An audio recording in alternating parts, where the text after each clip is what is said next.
Ralph Waldo Emerson said, "There's no history, only biography." This is the NHL made flesh, made family, made fantastic. PA announcer is Mike Ross. Enjoy.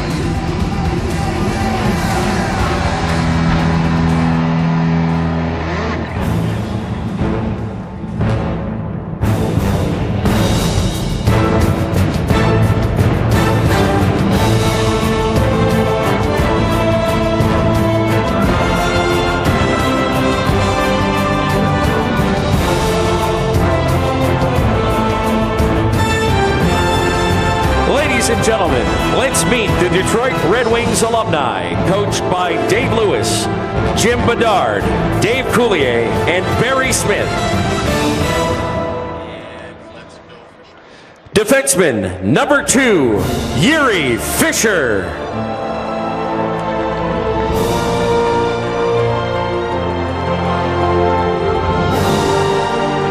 Defenseman number 5, Nicholas Lidstrom.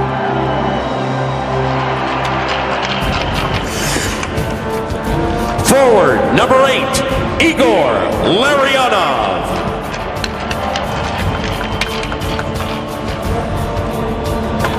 Defenseman, number 11, Matthew Dandino.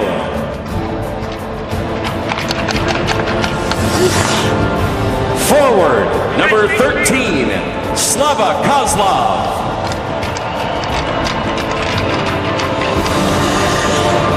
Forward, number 14, Brendan Shanahan.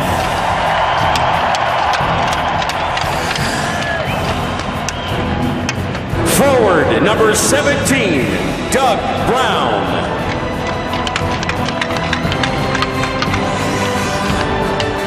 Forward, number 18, Kirk Maltby.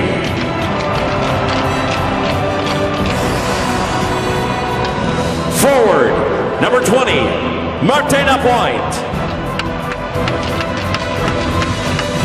Boys, come on, boys. Forward, number 20, Mickey Redmond.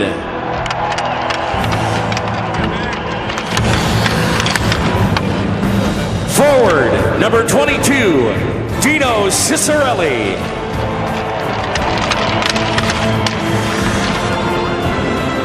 Defenseman, number 24, Chris Chelios.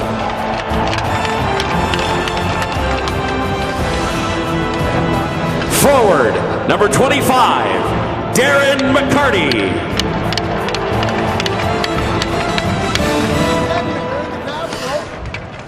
Forward, number 26, Joey Kosher.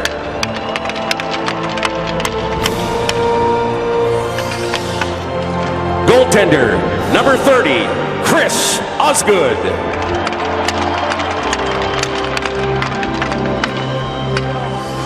Goaltender, number 31, Kevin Hudson.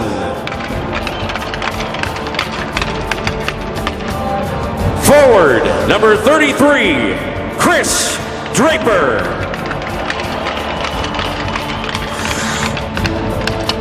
Goaltender, number 34, Manny Legacy.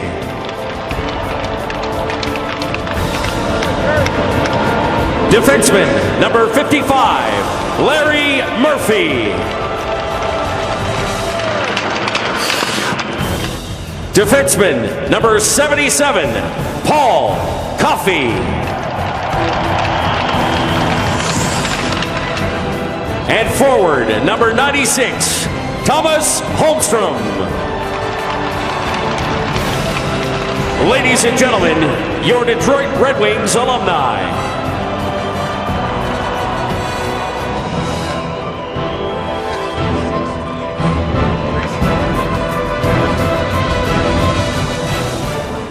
And now, let's meet our Toronto Maple Leafs alumni, coached by Tom Watt. Defenseman, number 4, Dave Ellett.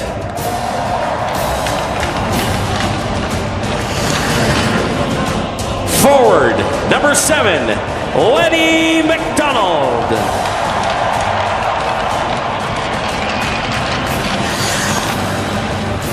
Forward, number 7, Gary Roberts.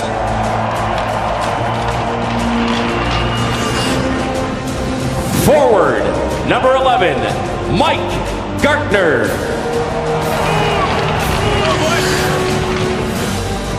Forward, number 11, Gary Lehman.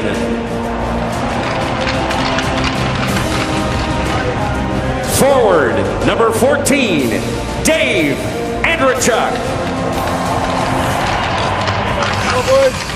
Defenseman, number 15, Bob McGill.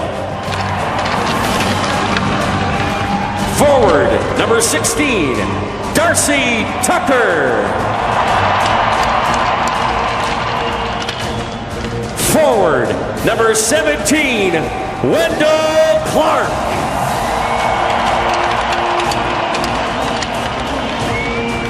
Defenseman, number 21, Boria Salming.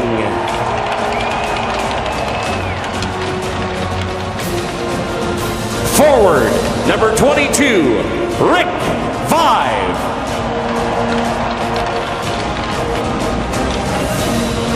Forward, number 22, Dave Tiger Williams.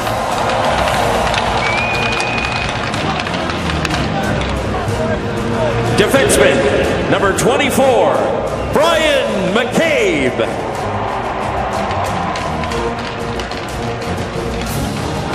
Forward, number 27, Daryl Sittler.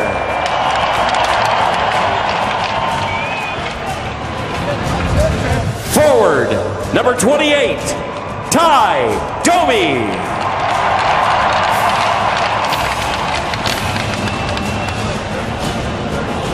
Goaltender, number 29, Mike Palmatier.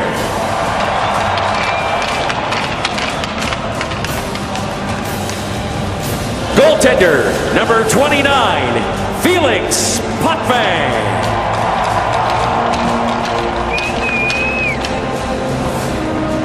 Goaltender, number 31, Curtis Joseph.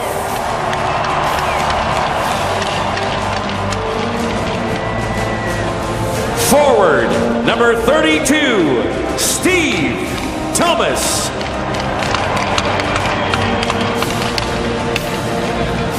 Defenseman, number 33, Al Iafredi. Defenseman, number 36, Dmitry Yuskevich. Defenseman, number 55, Danny Markov.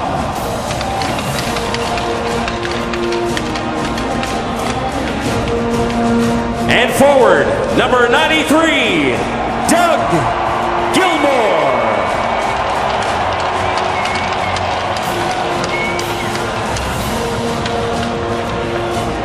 Let's hear it one more time for your Toronto Maple Leafs alumni.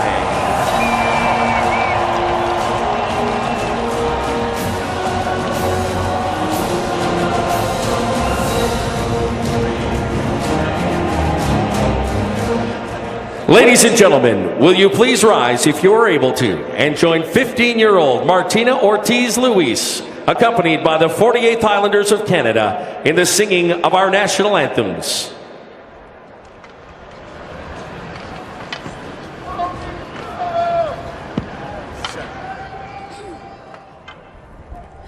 Oh, say, can you see by the dawn's early light what so proudly we hailed at the twilight's last gleaming, whose broad stripes and bright stars through the perilous fight o'er the ramparts we watched were so gallantly streaming, and the rockets regular,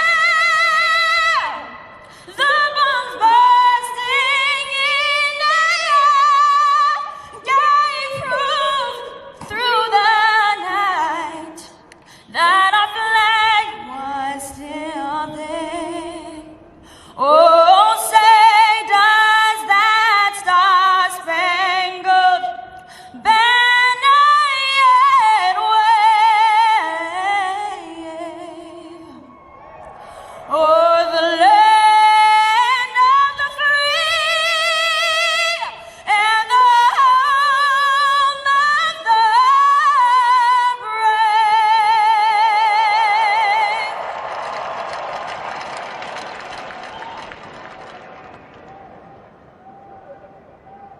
Oh, Canada, our home and native land.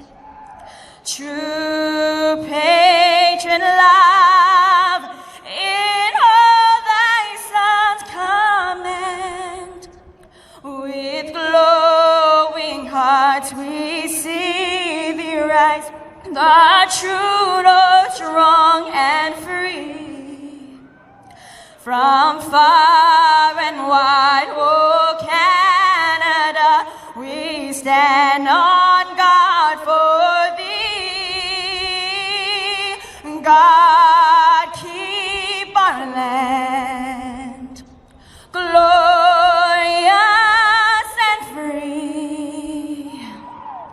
Oh Canada, we stand on guard for thee. Oh Canada, we stand on guard for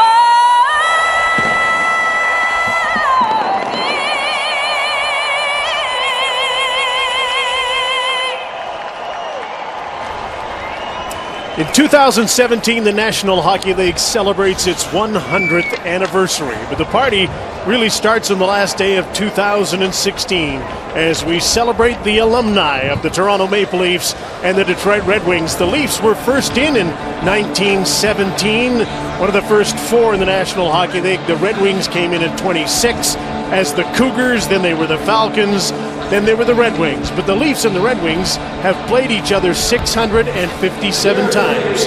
23 times they've met in the playoffs. 7 times they've met for the Stanley Cup. That constitutes a rivalry.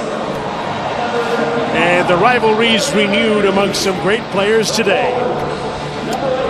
Starting goaltender for the Detroit Red Wings was a late ad. Chris Osgood, who won 3 Stanley Cups with his franchise, is in the net, and he's wearing Peter Mrazek's pads.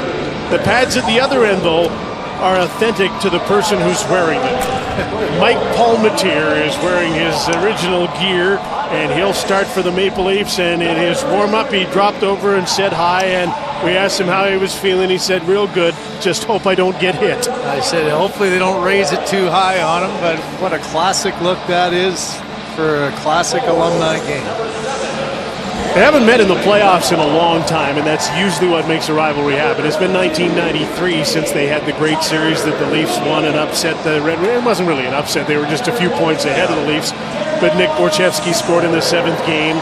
A number of those players are here. They played in the Norris division for about 20 years. When Black and blue. Black and blue, the Chuck Norris division, when it was an incredible rivalry. The Leafs are represented today by several players from very different eras. You know, you go back to Lanny McDonald and Darryl Sittler from the 70s and the 80s, and then you've got players from the 90s and the 2000s. The Red Wings, a lot of them are Stanley Cup winners from the 90s and 2000s. Well, you've heard so many of the discussions of the back-to-back games, some home and home, and Wendell Clark said weren't sure what night was going to be game night, and the next night was fight night. And there was so many of these moments as these combatants behind the bench, on the ice, toe-to-toe, some great moments and good memories. Not sure we'll see that today, though, will we? I doubt it very much. We're almost set to go with this alumni game. Hey, there's Mickey Redmond. He's an original 50-goal scorer, the first ever for the Detroit Red Wings.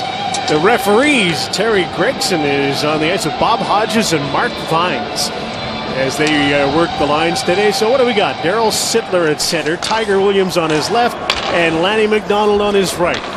There's a wonderful line from days gone by. Igor Larionov's on the ice, I see, at center for the Red Wings, and Brendan Shanahan is with him. There's Larry Murphy, who played for both of these franchises, and Lanny might get a break.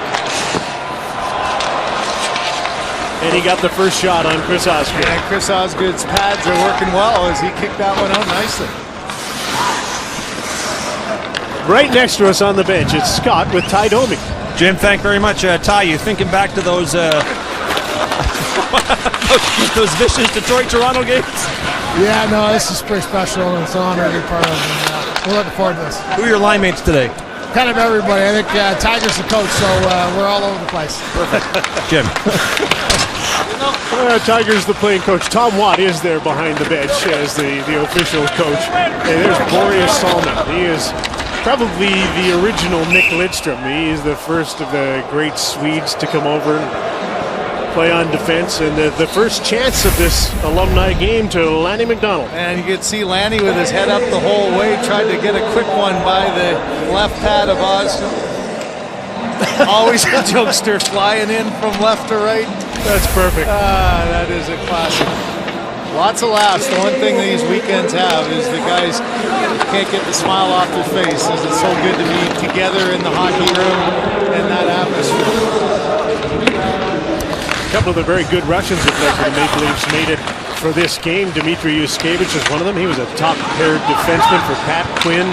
Danny Markov is here, and Yushkevich is out there with longtime lead Dave Ellett, who played in an earlier alumni game with Winnipeg. The Winnipeg-Edmonton game earlier. Oh, there's play in front, as you've seen. Holmstrom, who does it so often right in his office. Is he going to get the first penalty shot against Mike Palmateer? Trying to get to his office in front of the net. You know, in the old days, Palmateer, you could get away with that stuff. You could get the hacking and whacking, and right on cue, here comes Holmstrom, and look at this stick. The butt end goes down into the feet of Holmstrom, and he hang on. Chris Draper's going to call this penalty shot. Homer, what's it going to be, Chris? From a lot of chop, stick handle in tight, backhand shelf. What makes you think chop? Well, because I played with him for about 15 years. Here comes. See, there's the chop. Uh-oh. Oh, what a save! Yeah. There's some all-time goaltending. Wow. He might not get up as Palmateer is stretching out. But talk about a second effort here. Did you hurt anything? He almost took him out of the game. Holmstrom trying to go right to left and get the goaltender moving. Look at the reaction, falling back. Oh, that is classic goaltending style, isn't it? Falling backwards, and that right-hand glove gets there to make the save. Hey, Simmer, in this day of the 6'6" goaltender, we were watching him skate out for the warm-up. Palmer's got to come off now. That's too bad. But he looks so small compared to all the 6'6" guys. Well, he said he wanted to get one save in. And he did. It was a classic on the penalty shot. Mike Palmateer getting a round of applause, and more importantly from his teammates, a pat on the back. Hey, Thomas Holmstrom is with me down on the bench here. Homer, you took him out of the game. What were you trying to do? No, nothing. I tried to score. He was just shut me down totally. Draper was saying it'd be chop, then backhand top shelf. Yeah, I switched with a new curve, so that's why. Have fun today. All right, thank you. And here's Mickey Redmond, 69 years young. Mickey still plays an awful lot in Detroit, plays with the Alumni, and it's great to see him out on the ice with these younger players. First Red Wing 50 goal scorer, and he got his 50th against the Toronto Maple Leafs. He's had a 2-goal game and an 8-1 victory, and scored a pair on Ronnie Lowe to get to 50. And just came off saying one and done. And I don't think he meant a minute. And here's a line that could have some pace on both sides as Larry Onoff, Shanahan on the point against Roberts and Tucker. And a backhander by Igor Larionov as Felix Potvin, who's taken over from Palmateer, made that save. Ricky Vibe, he was the first 50-goal scorer in the history of the Leafs, and he just about got a breakaway somewhere down here. Oh, he's right beside me. Scott Hope. Hello, Jim. They took a picture in the Leaf room earlier this afternoon that's going to be remembered as a classic. Leaf goaltenders past and present. There's Mike Palmateer, Johnny Bauer, Felix Potvin. Look at the difference in height. And the feature of this picture, of course, Mike Palmateer's pads. They're 32 inches, the old horsehair pads. They got wet on a Friday night. They gained 20 pounds in weight by the next night. You couldn't get them to dry. Palmateer, by the way, was only going to play 5 minutes today, and he got within 2 of that. That's an incredible picture, isn't it? You see the size differential from Johnny Bauer, such an important part of the Toronto Maple Leafs Stanley Cups, to Palmateer, to the size of today's goaltender. We always look at these alumni games and think, oh, which one of these guys is the closest to being able to still play? And Nick Lidstrom, in the warm-up, it still looks like he's, well, he always played the game in a rocking chair back there, and he controlled the game and never seemed to leave the ice, and he looks like he could still do it. He's got such poise, and you can see just positionally there, following the puck up, head up, as you've seen his whole career. Just think about the longevity of guys like Lidstrom, who is 1,564 games.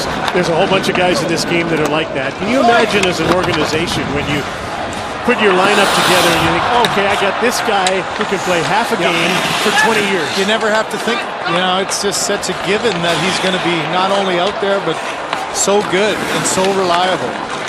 Chris Chelios has given Ty Domi the business, as you've seen all throughout their careers. How about on the other end, though, Jim? And you think of the great Swedish defenseman as Draper's coming in. Another penalty coming up.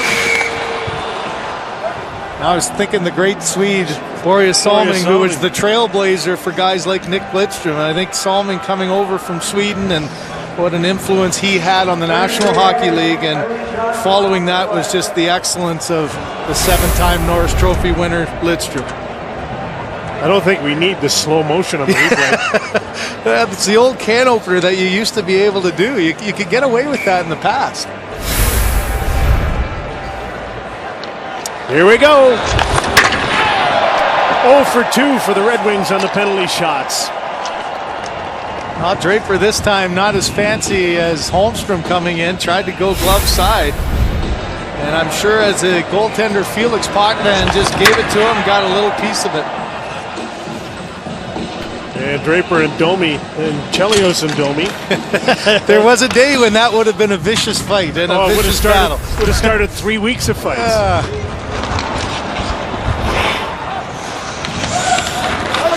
Right beside us, here's Chris Draper with Scott. Thank you, Jim.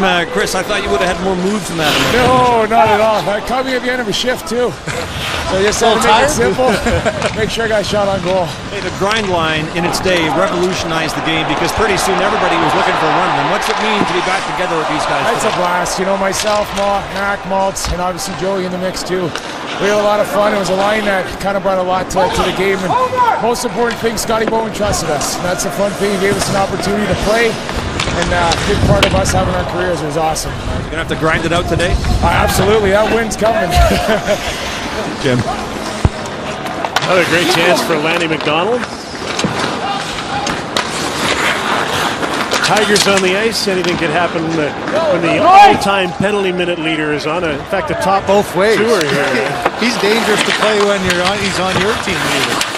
Played in a number of alumni games with him, and you got to keep your head up even though he's wearing the same color. There's Dougie Gilmore with a nice little inside out.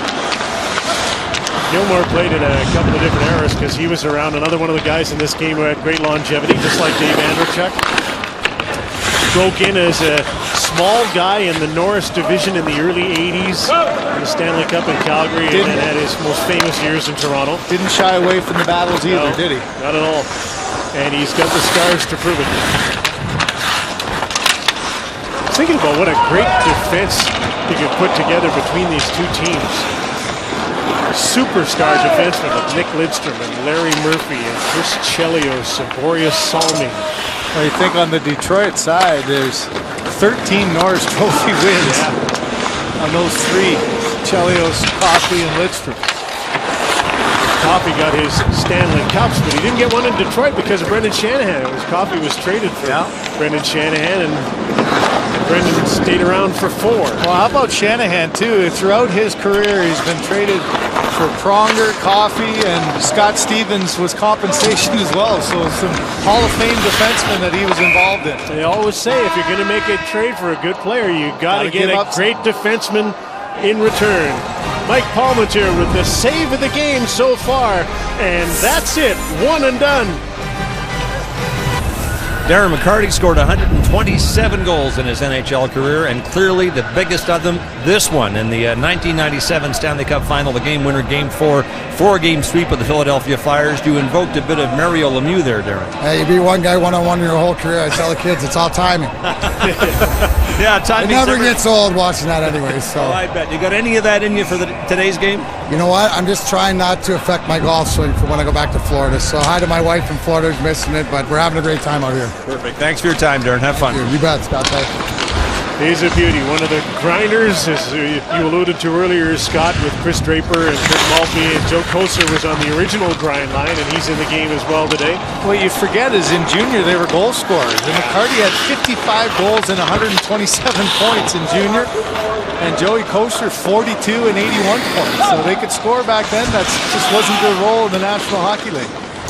There's a surprise. Dino Cicerelli came in over the blue line and went straight to the front of the net. And boy, were there some battles when he was in front. He's in there right now. Danny Markov. Some things never change, eh? You just go to your instincts, and he scored a lot of dirty goals in that area. And you go back to junior. Dino Cicerelli had such a bad injury for the London Knights, broke his femur. I was actually at that game growing up in London, but did he carve out a place? And not quite seeing that same intensity there, but Felix Potvin very much used to the battles in front. And Jim, it's interesting, you could get away with stuff like this. You don't see an arm going up until the very end, as Jamie McCowan and Potvin finally, an official came in and said, okay, that's enough. That would finally be when the whistle went and a penalty would be called. Well, you must have watched Dino a lot because you played essentially the same role when you came into the NHL. You know, you just find a guy like Dino that had always a chip on his shoulder, something to prove, over 600 goals, and so many of them just in those little tight areas. And you mentioned Doug Gilmour earlier. You know, Dino, not necessarily known as a big guy, but not afraid. And I think that's what you always look to the Hall of Fame type of a player, that despite his size, he got an awful lot done. Dougie Gilmour's mic'd up today. Hey, how's it going so far? Hey, Doug. Hey, how's it going so far? Legs okay, Dougie? What legs? They're not quite there, the same as the old days. Hey, what was your introduction to the Norris division like when you first came into the NHL as a St. Louis Blue, a young guy out of junior? It was kind of a different world, wasn't it? It really was. It was. They called the Chuck Norris division. Yeah. There was a lot of altercations that happened during the season. So you know, it was great times and great memories for it. But you had to be ready each and every game.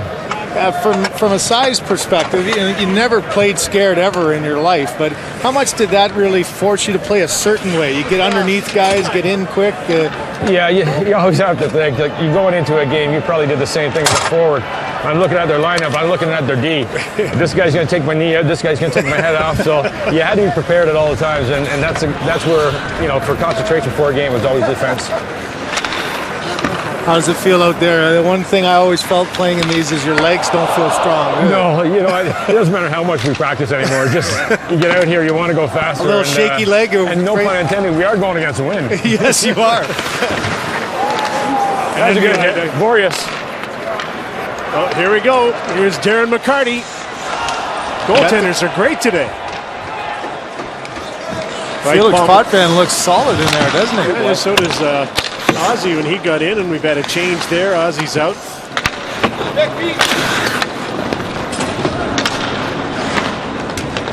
A titanic defensive struggle. The old Norris division in the 80s and into the early 90s. Teams would play at least 7 times a season, and oftentimes the Red Wings and Leafs played Friday night in Detroit, Saturday night in Toronto. And they did have some battles in 1985-86 when Wendell Clark first burst onto the scene, and you did as well, Craig. He had a very different role than you did. Absolutely. He scored 34, fought 23 times, fought 29 times in his second season. I don't say that to glorify fighting. It's just the way it was. It was survival. And talk about making an impact. As a #1 overall pick, Wendell Clark came in and really just established his ice time and his space on the ice. You look at Austin Matthews now, Jim, with 18 goals. Is that 34-goal record for the rookie that Wendell Clark had? Is it in jeopardy? Sure looks like it, doesn't it? I'm not sure that I would bet on that record, but I would bet that he's not going to get 23 fights. Yeah, I would say that's a given. The whole team probably won't get 23. The league might not have 23. Mike Gardner, one of the greatest skaters of all time, and you saw him with a burst of speed there, and he had great longevity as well. Hall of Famer. One thing you have in these games is nobody bitching about ice time. Everybody's coming off pretty quick. Unless they get too much.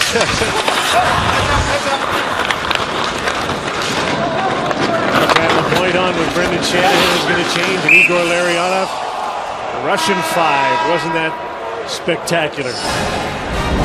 Just like old times, Chris Chelios tied Domi in a little battle, but more smiles than anger this time.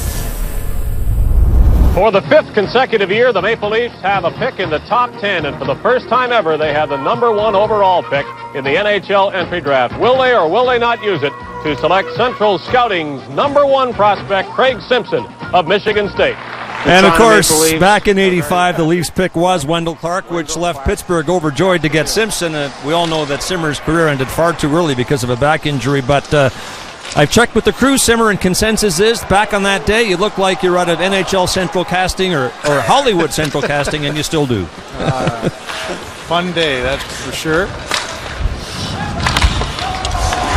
Even though you made the decision that you weren't going to play in Toronto, did you ever think that, gee, I could have been first overall? Did that affect your decision at all? No, not really. I think the fact I went in rated #1 was an accomplishment, and at the end of the day, it's only the beginning. It only gives you the right to try to start a career somewhere. So at the end of the day, you got to carve out your career when you do on the ice, not in a arena where you get drafted. And Wendell Clark did a heck of a job there. I mean, it was an impactful first year for Wendell and a bit of a struggle for me. So something that I followed an awful lot about his career.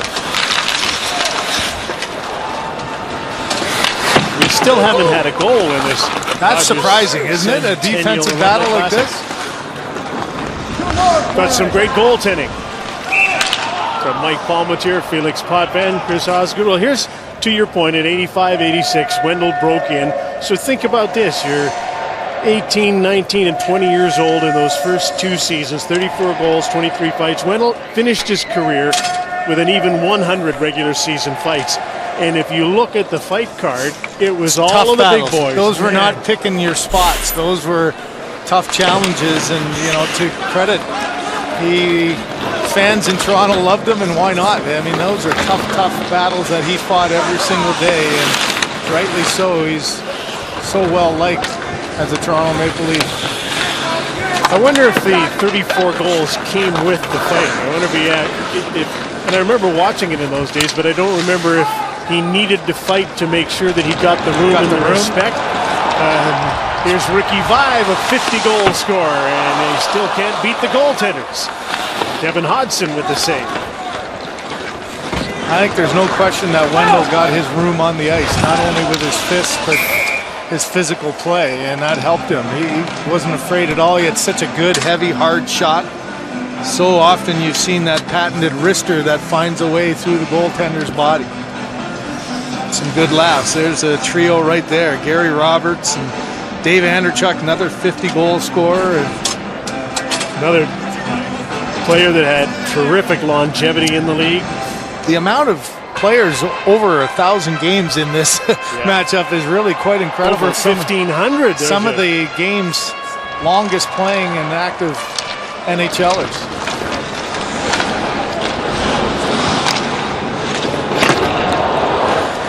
There's a shot from a helicopter above the stadium near the lake shore in Toronto from 1,000 feet. And even there you can spot Al Iafrate carrying the puck up the ice. Al, great skater. Oh, there's a body check even. What is that? Al Iafrate and Matthew Dandinal, they're 1-2 in the league for the biggest feet to ever play the game. There we go. Borja's going to get himself a penalty shot. Terry Gregson, the referee, and so far we've had 2 penalty shots, 2 for the Red Wings. 18 interference penalty shot to Toronto Salming. Well, there's the little battle, the stick in the legs. Maltby knocks him down, and Tiger's maybe going to jump in here, or is he just getting in the way? He's going to go with him, just in case he gets in any trouble. He's looking for a rebound.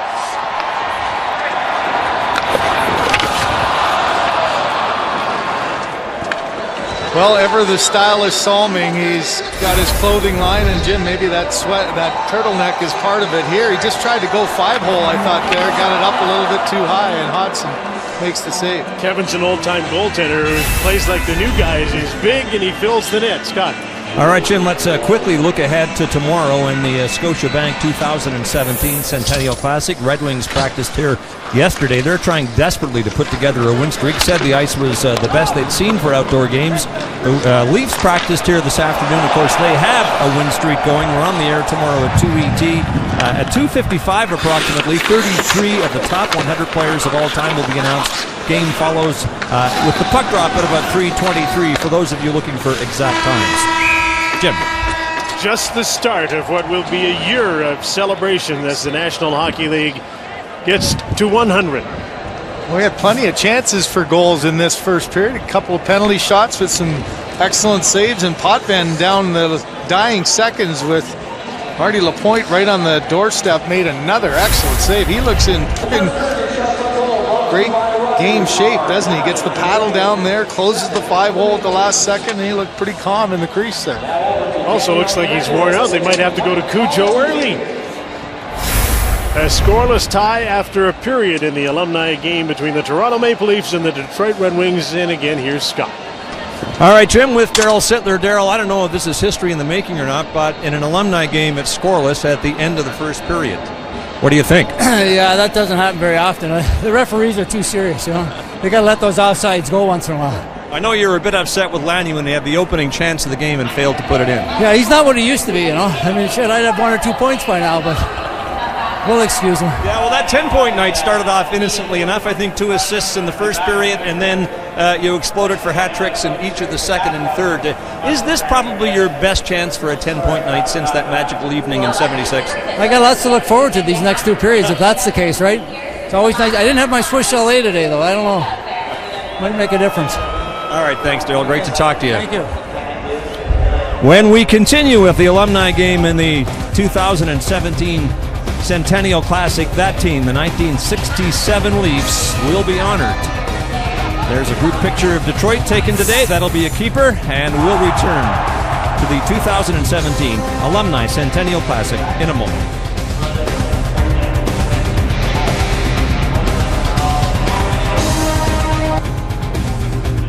Back in downtown Toronto, Daryl Sittler hoping to break out in the second and third, as Scott mentioned. He got his first goal in his 21st game in the National Hockey League. Ward Cordell had interviewed him on Hockey Night in Canada, said, guarantee you, Daryl, his appearance here is good for a goal.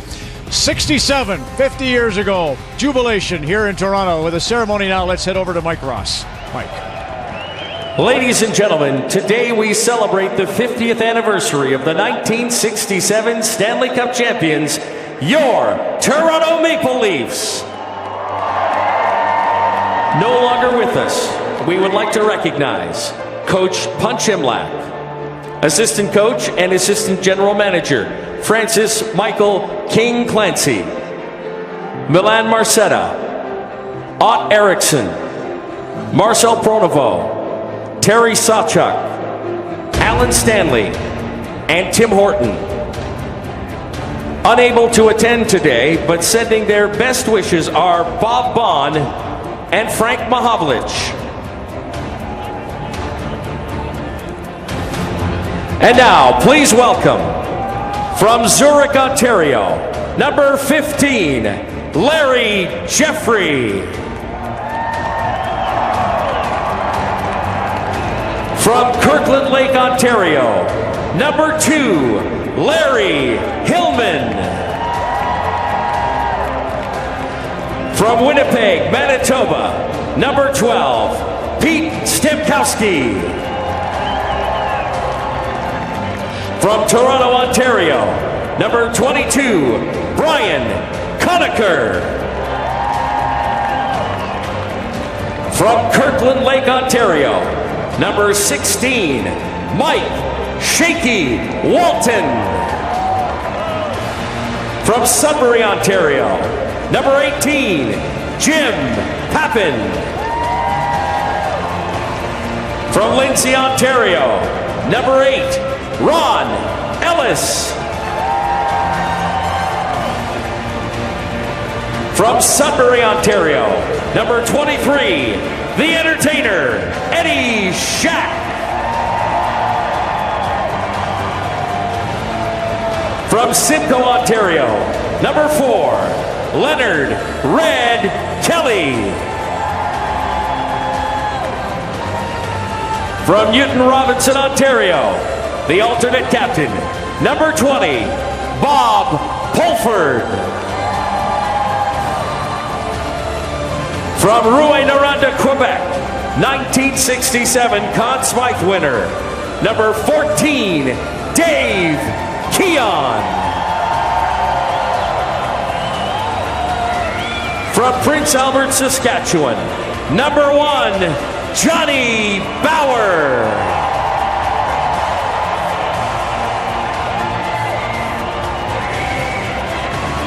And from Mullins Bay, Ontario, the captain, number 10, the Chief, George Armstrong.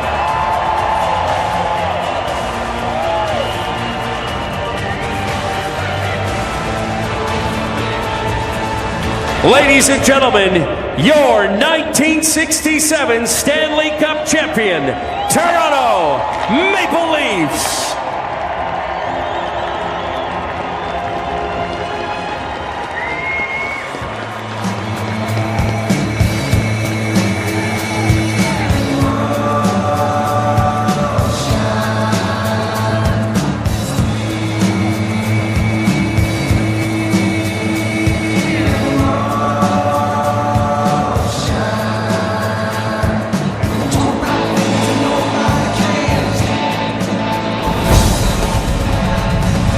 Dubbed with sweet emotion, the Over the Hill Gang. Obviously not over the hill and never over the thrill. The 67 Leafs. We'll come back with Nick, Kelly, and Elliot here in Toronto in a moment. The 2017 NHL Rogers Centennial Classic Alumni game is scoreless after a period of play. And Nick, we're just reflecting on the fact Toronto and Tampa Thursday night had 9 rookies in uniform. After having feted the 67 over the hill gang, the Toronto Maple Leafs who won the Cup, you got thinking about the kids here and what they might look to. You know what? No question that the Leaf fans are so excited about Matthews and Marner. But for me, for them to hit that level that Doug Gilmour had in the mid-90s, and I'm talking about the connection between that man and this city, was phenomenal. It had truly rock star status. I only caught the tail end of his career as he got traded to New Jersey. But this man at times had to run disguises to get through certain crowds. We had an open-end practice, 15,500 people in there, and the man had to put a wig and fake teeth on to get through the corridor to get into our room. When I saw him, I wanted to kick him out, and he's like peeling his wig off, going, no, it's me. And I'm like, okay, all right. No strangers in the dressing room.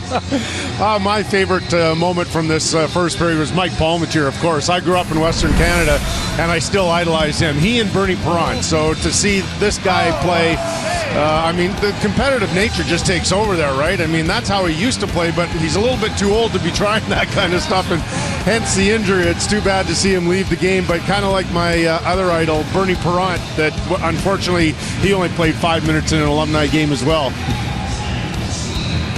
Second period just about to get underway, so Jim and Craig will send it down to you.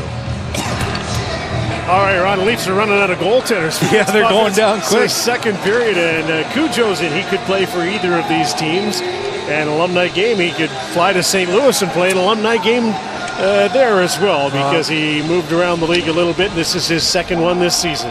Yeah, and he played very well in Winnipeg for us, other than the dreaded penalty shot I gave him that Solani took. But the goaltending has been excellent. The players been excited, and the Leafs are happy, Jim, that they finally get to go downwind a little bit. There's Felix Potvin, who I thought looked excellent. And we'll see if Cujo can pull out the string here and play 2 periods of hockey. Yeah, that's the interesting part. We'll see if he can play 2 periods in a scoreless game.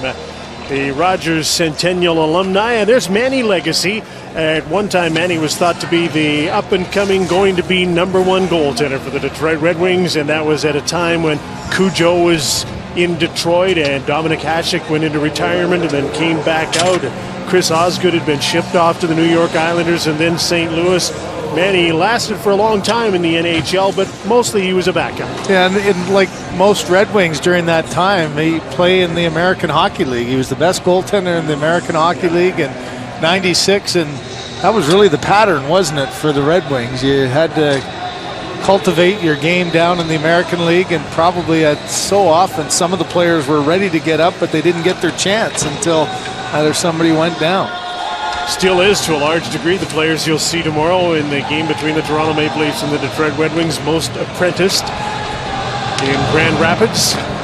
Until the second period of this alumni game is underway, there's the professor, Igor Larionov. A little curl back, a little Russian five curl back. Don't give up the puck. Igor, Sergei Fedorov, Slava Kozlov is here today. In the defense, great Vladimir Konstantinov and Slava Fetisov. There's Wendell from the position. A few years ago, he would have just shot that wrist shot or snapper, and it would have gone right over Kelly's glove. Doug Gilmour takes a little header towards the net. Now look at the bodies in front of Legacy there. So the mistake you made there, Brendan, is trying to slide down and block that shot. He's got a little welt on his eye. High stick by Clark. Yeah. Darcy Tekera with Mike Gardner. And Gary Roberts. He says he still keeps himself in great shape and keeps a lot of NHL players in great shape, but not necessarily for him to play, but to do other things. Now this line should have some pace on both sides, though. You know, Cicerelli, Draper, they can all move. Chelios still plays at a high level. Coffey still plays like he could skate in the National Hockey League. Paul Coffey's the highest point getter of all the players that are in the game today, 1,523. He was laughing. He said he's been in about 6 of these things. He's got so many teams. Yeah, he played for a few, and when he left Detroit, he went to Hartford, and Manny Legacy picks up where Chris Osgood and Kevin Hodgson left off. Kevin Hodgson came off after the first period, and he was saying that when the wind blows on a day like this, and you're not used to that, the puck flutters when it's shot, and you have to make a save. Yeah, it's not typical thing to have to think of. There are so many. Some good passing play on this one. A little drop pass to McCabe, and then the shot in front to Roberts that Legacy was able to handle. Hey, buddy. Jim, thanks. Wendell Clark stayed loose between the first and second periods by going over and playing with the kids. What were you thinking there? Well, it was great. I felt like that's the size of rink I should be playing on. The guys told me we couldn't tell. You're the same size as the kids.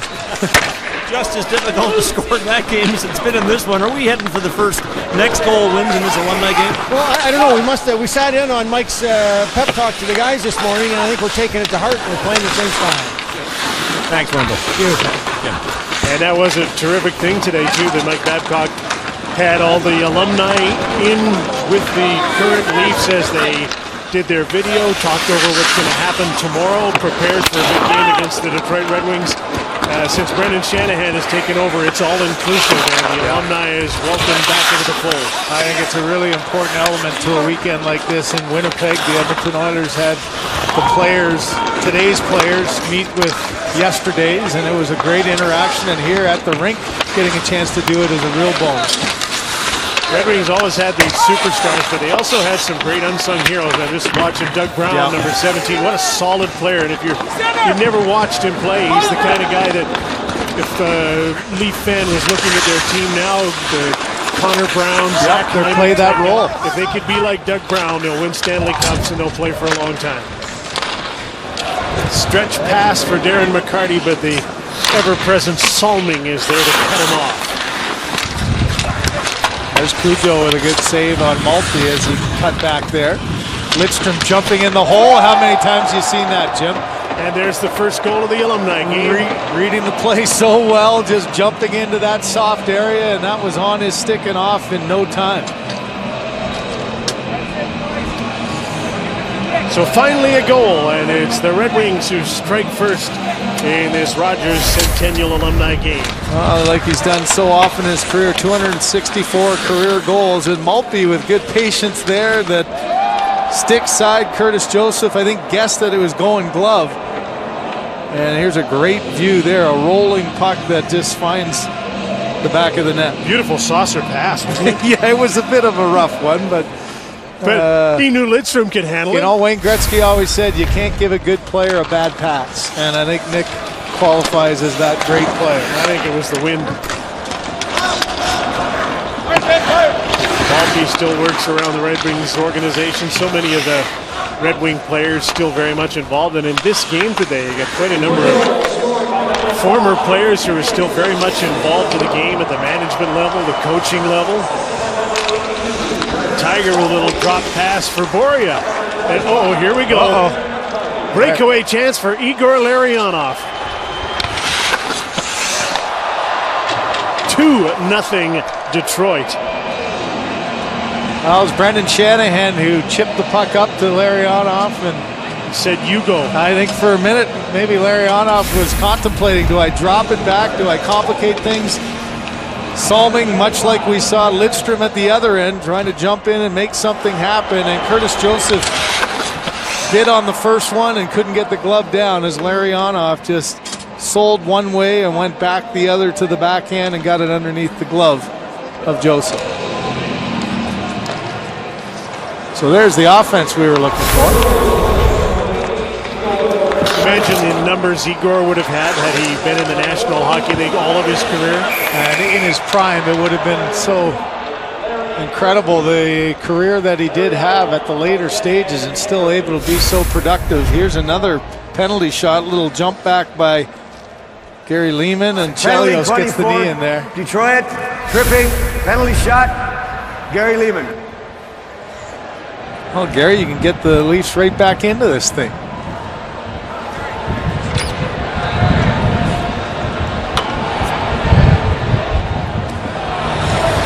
Gary is a standout defenseman in the Western League, came in and then played forward in the National Hockey League. And he's stopped again here by Manny Legacy. So what's that, 3 penalty shots that have been stopped, or 4 now in the game that have been stopped? Not any as dramatic as that first one with Mike Palmateer, but the shots here is Lehman trying to go glove side and Legacy just took it away on him. Former 50-goal scorer there, Lehman couldn't find the back of the net. And we should mention there are a couple of omissions that people would be looking for in an Alumni game here today, as Shanahan snaps the shot. That was like old-time Brendan Shanahan, wasn't it? Well, if you can go back to the face-off, I've said this, Jim, to you after the Alumni game in Winnipeg. Set plays off of face-off just like NHL players, and this is exactly what happens here by Paul Coffey off the face-off with a little backhand dump, a high one into the neutral zone that Shanahan gives and then goes, and like you've seen from Brendan Shanahan so often, that quick release. He just opened up on his off wing. Look at him slide back, and that one has earmarked for the top corner there. Lapointe with a perfect pass and Shanahan with a perfect shot. Hasn't forgotten how to do that. And so the Red Wings lead 3-0. A superstar on the other side is not here today because Matt Sundin was planning to be part of this, but his wife is about to have their 3rd child, and the timing just wasn't right. Thomas Caberlet, a former Leaf defenseman, couldn't make it because of a death in his family, and so he was a scratch, and that's why those two aren't here today with the Maple Leafs alumni. Slava Kozlov has something in common with Wayne Gretzky. They both got a cameo on The Simpsons. There we go. Pass. Here's Wendell. 2 shots at it, and the Leafs are finally on the board.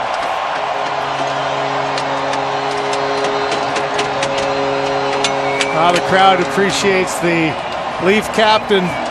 Unlike the penalty shot where you can't get your rebound here, a heads-up play by Clark up the middle of the ice. Coffey gets caught behind, not exactly flying up ice, but there's that patented wrister that just the rebound popped right there for Manny. Makes the first one, can't get the second one. So finally, some scoring in the Alumni game in this second period. 3 for the Red Wings, led by Nick Lidstrom, Igor Larionov, and Brendan Shanahan. And Wendell has scored for Toronto at the Rogers Alumni Classic.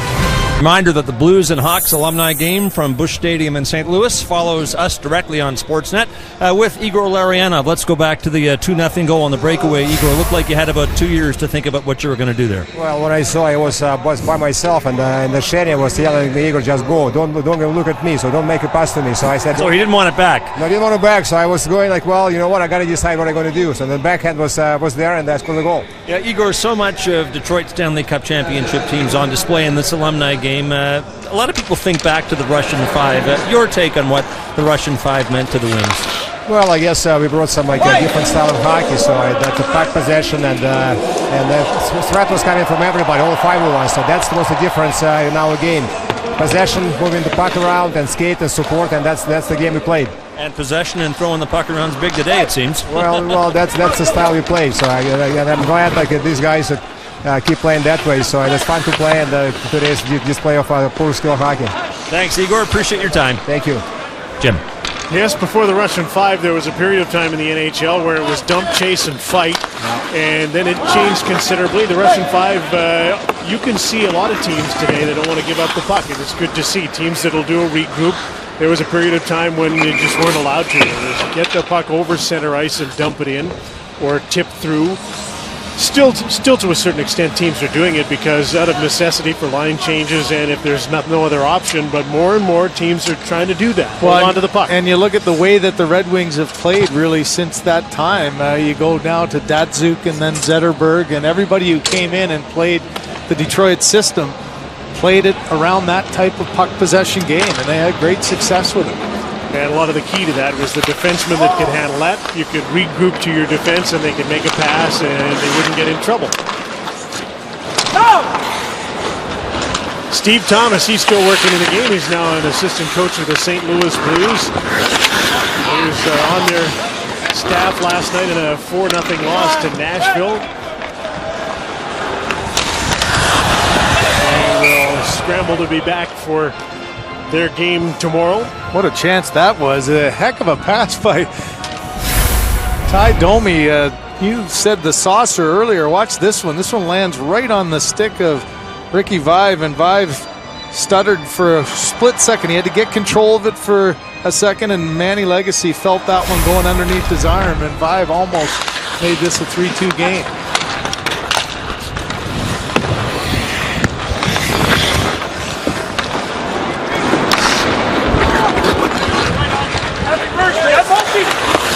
Lidstrom back again with Larry Murphy. Murphy was a Toronto Maple Leaf, didn't work out so well. He went over to Detroit for future considerations. Yeah, boy, the future was bright, wasn't it? 20 years in the National Hockey League for Larry Murphy. And as he was getting booed mercilessly in Toronto, he had 100 points in 151 games as a Toronto Maple Leaf. And it's not like he wasn't being that productive. There's time for him to go, and what a place to go to. A couple more Stanley Cups to add to his 2 cups that he had in Pittsburgh. Detroit ended up to be a pretty good landing place for a few guys who've been elsewhere. Shanahan among them, Luke Robitaille, Brett Hull, Murphy, Paul Coffey. Paul, as mentioned, just missed out on the start of the Stanley Cup runs. He was traded for Brendan Shanahan before they won in '97. And they really felt that Shanahan was that missing piece that they needed to have.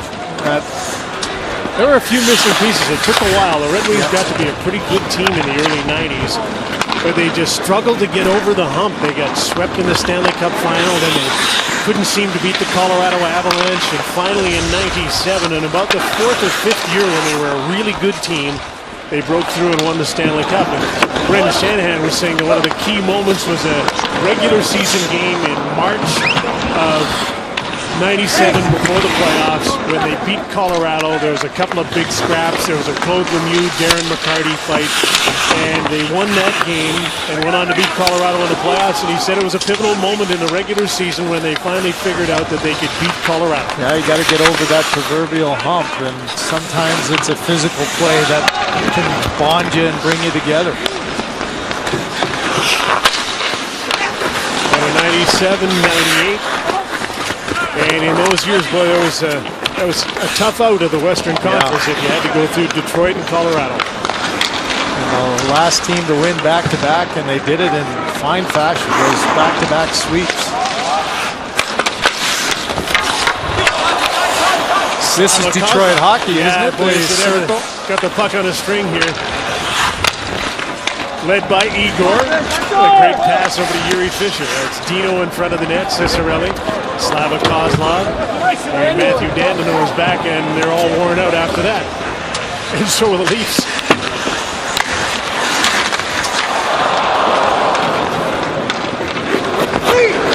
Chris Draper works in management of the Red Wings. This is his hometown. He grew up in Toronto, and his backhanded wraparound is stopped by Cujo.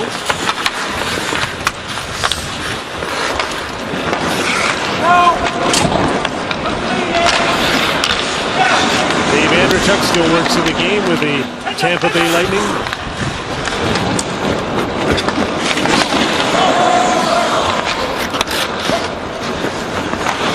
Holmstrom and Lidstrom on the same line. There's no room in front of the net for both of them, but they're both there.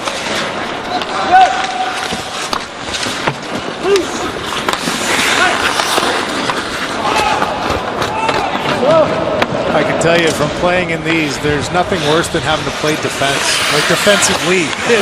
It's a one-way. You got energy to play offense, but boy, it wears you out. You saw the Leafs there having to defend in their own zone with all the back and forth and crisscrosses. It tires you out. Especially if you've got a back check against the wind. Just not going to happen. Red Wings have opened this up in the second period. It's a 3-1 lead in the Rogers NHL Centennial Classic. The alumni game continues in a moment. The good thing about fighting is that you can restore respect. And that's something that you need in the game.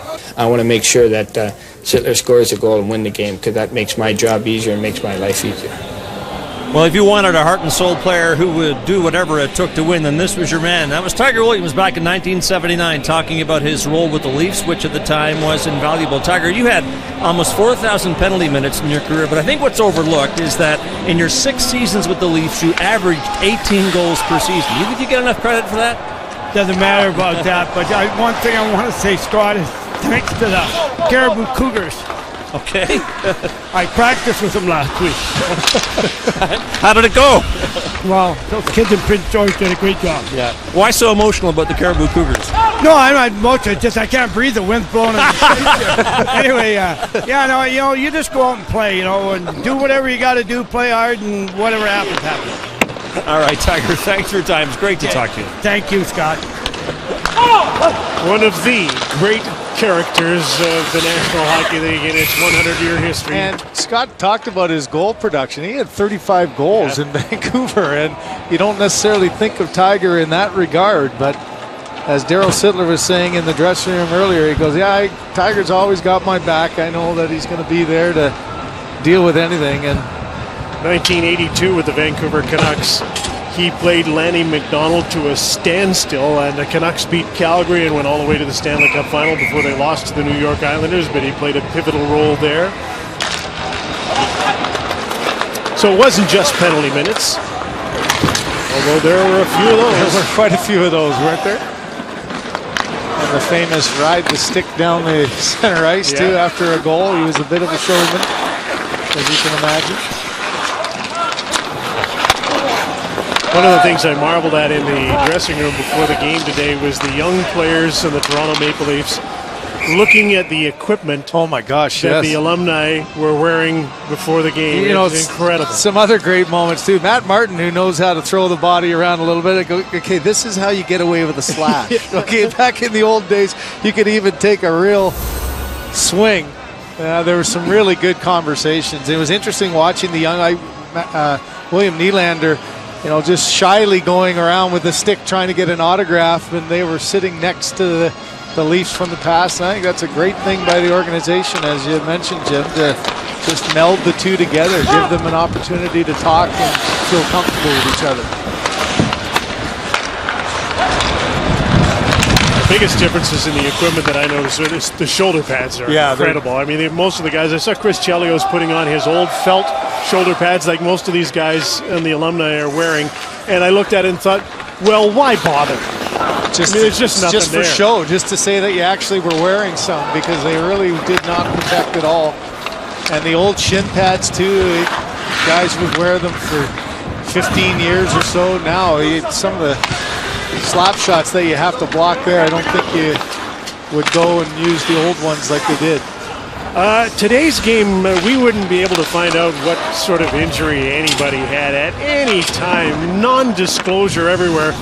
But now, at this alumni game, we have an up-to-date injury report. Scott. All right, well, I'm with Mike Palmetier. Mike, how would you describe that miraculous save on Thomas Holmstrom in the breakaway to start the game? Simple. Lucky. Your luck. That was fun. A testament to the fact that you were a stand-up goaltender in your day is that you needed two guys to lift you up after you hit the ice to make that save. Well, I twisted myself pretty good. Pulled him a bit that back muscle, and my knees ground up a little bit. But so you actually twisted your knee? Well, my back is worse than my knee. It's all better now. You take your pick. Sorry for laughing. Apparently several injuries there. Well, your body's not used to doing something like that. I mean, I haven't put the skates on really since the last Winter Classic. It was like 17 years before that. So, well, quick math says you played before this twice in the last 20 years. Is that right? Yeah, correct. Yeah. So that's why it was one and done in this game? Pretty well. The boys said go in there, make a save, and we'll wait, save it for Felix and Cujo to carry the squad. Mike, your equipment was all the talk in the room before the game. The current Leafs looking at it in absolute amazement. Those are 32-inch pads, your chest protectors, paper thin, and you had no reluctance to wear the gear today? Well, it's the stuff I finished with. It's the stuff I'm used to. And, I mean, it got me through 10 years of pro, right? So, I need every advantage I could get to try and put on new stuff and bulky stuff. I did put on a chest protector at the last Classic, and it was really big and bulky, and I just decided that I got to go out the way I finished my pro career. Perfect. Thanks for your time, Mike. Appreciate it. Thank you. Well, if you're going to have a one and done, that was a beauty. Go out with the best replay of the game. You turn back the clock and you think of Mike Palmetier coming way out of his net, challenging a shooter, and that windmill of his right arm grabbing a slap shot, but that was equally as impressive there. Red Wings up 3-1 in this alumni game, and Chelios to his forehand and just about made it 4-1.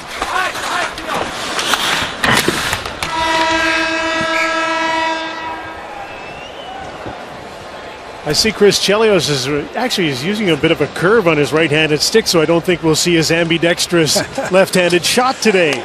Well, you saw glimpses again of you think of the career that Chelios had and playing well into his 40s, having such energy and all the talk about how he worked out.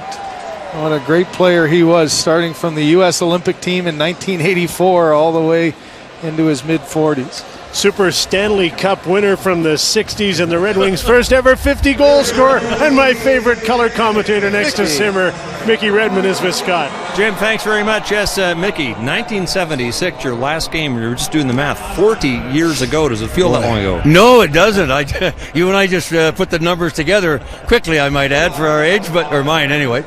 But yeah, 40 years ago, boy, oh boy, it's just wonderful to be a part of this and be out here with all these people and celebrating the great game of hockey.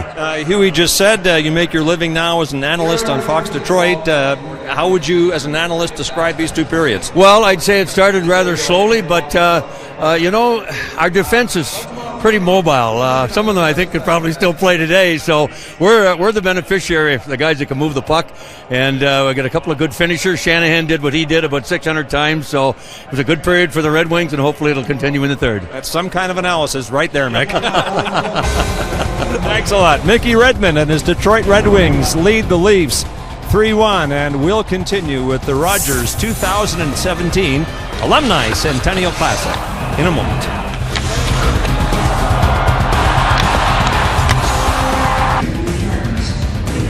You know, it's funny, we're back with warm and fuzzy here in Toronto. We've got Sidney Crosby and the Canadiens tonight, a big night on Hockey Night in Canada. Yet this game, even the juniors today, this might be the game. Columbus has won 14 in a row, Minnesota 12 in a row.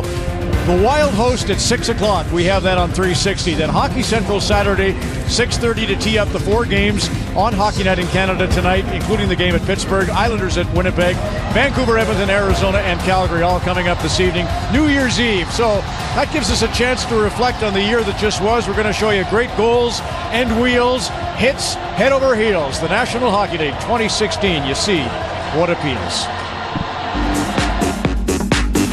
Mechanics waited for Pacioretty, bouncing puck, they score! Brendan Gallagher, Spooner shoots! Oh, what a save by Condon, he got a piece of that.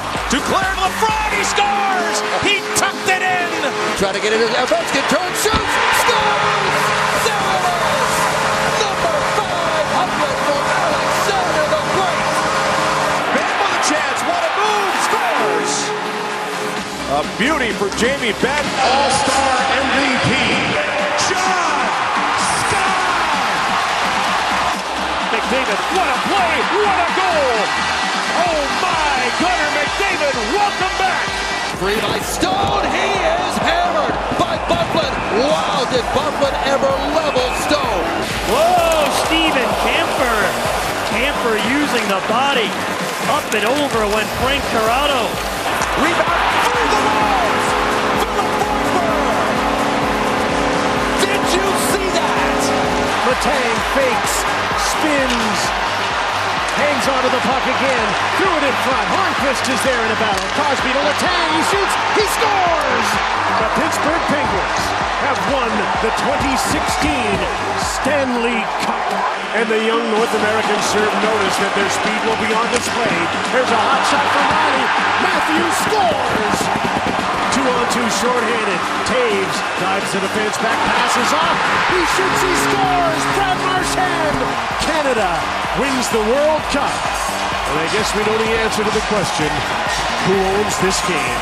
What a luminescent night for Austin Matthews. Incredible, 4 goals. Enstrom around the horn, Laine, his shot, scores! First NHL goal, Patrick Laine. Subban in a long left corner. His first shot on goal as a Predator goes in. Radulov, Weber, this time he shoots, he scores! Played ahead for Duchesne. Cuts in, oh, he is cartwheeled.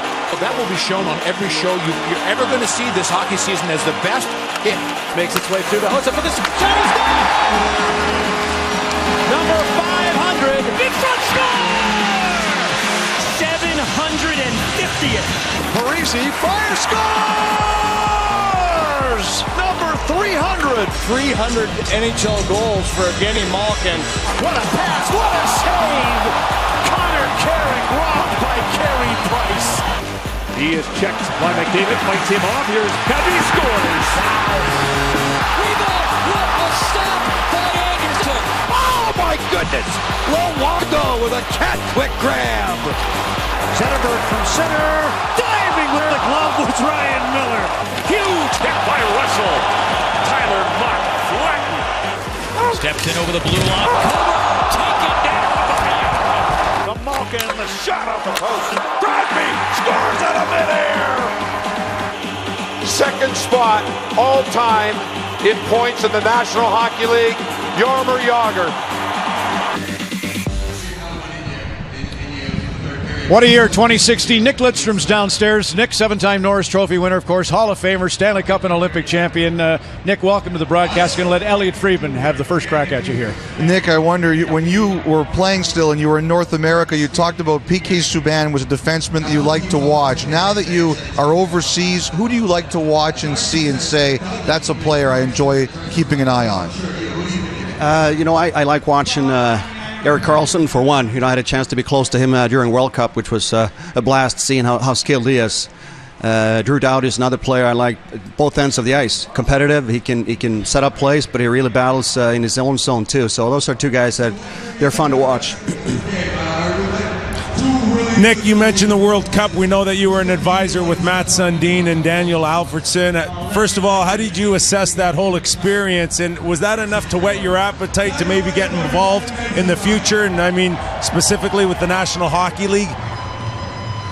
I wanted to get my feet wet a little bit and get a chance to be close to Team Sweden, first of all, and get close to top-notch hockey. So I had a blast doing it. It was a lot of fun doing it and being close to the players. And I still have young kids at home playing, so I'm helping out coaching them. Maybe down the road, once the kids get a little older, I might try a little bit more and get involved a little bit more. Well, since you're coaching, Nick, the NHL is full of incredibly talented Swedish defensemen. What is it that you guys do over there that develops them into being such great defensemen over here?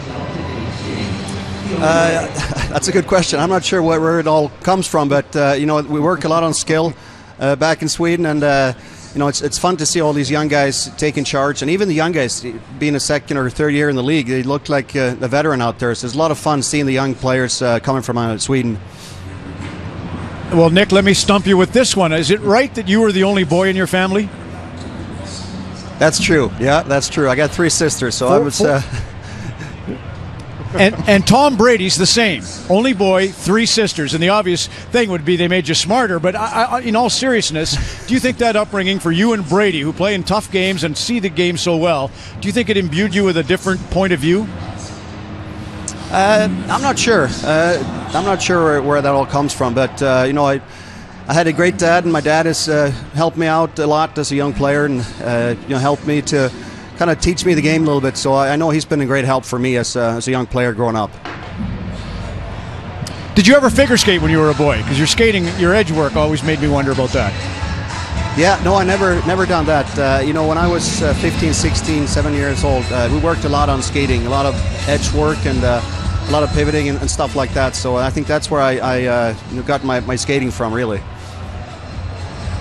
Well, look, it's hard enough to play in these alumni games without these tough questions, but really appreciate it, Nick. Thanks for joining us. Thanks a lot, guys. Appreciate it. The amazing Nick Lidstrom. There's a look at St. Louis in the Show Me State. The Blackhawks Blues will play the Winter Classic. That's coming up at 2:30 Eastern, 11:30 a.m. Pacific from Missouri. And then the actual game Monday, Blackhawks Blues at 1 ET, 10 a.m. Pacific. Darren Millard will anchor our coverage of that. When we come back, more of our coverage of the 2017 Rogers NHL Centennial Classic Alumni Game in Teal. Outerwear provided by Nobis.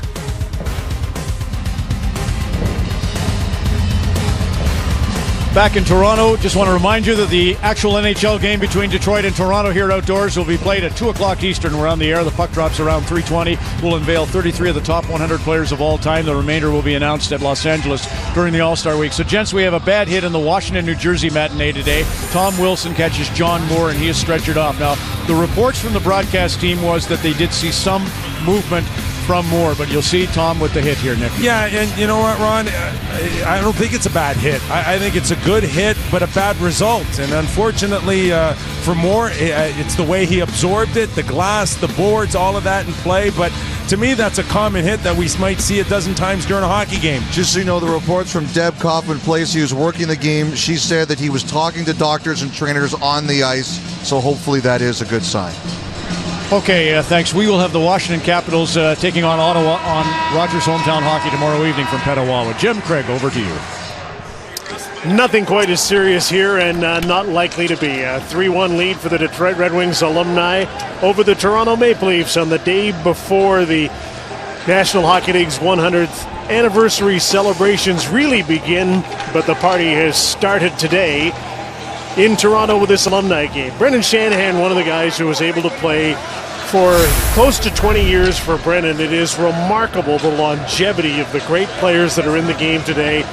You see their ranking all time in games played, and all of them are here playing today. And what is remarkable is that they didn't have long periods of time where they were injured. They played every day. They played every day for 20 years. And you throw Chelios, number 1 in playoff games at 266, Lidstrom 263. I mean, 2 extra seasons plus for so many of these Detroit players in playoff games. So many of them are at that 150, 160 playoff game range. And for the defensemen, they played half the game. Yeah. Lidstrom, Murphy, guys like that. Chelios as well. 30-minute game. I was interested to hear Lidstrom talk about the Swedish defensemen because they are uncannily calm and collected, and that allows them to play such an interesting game.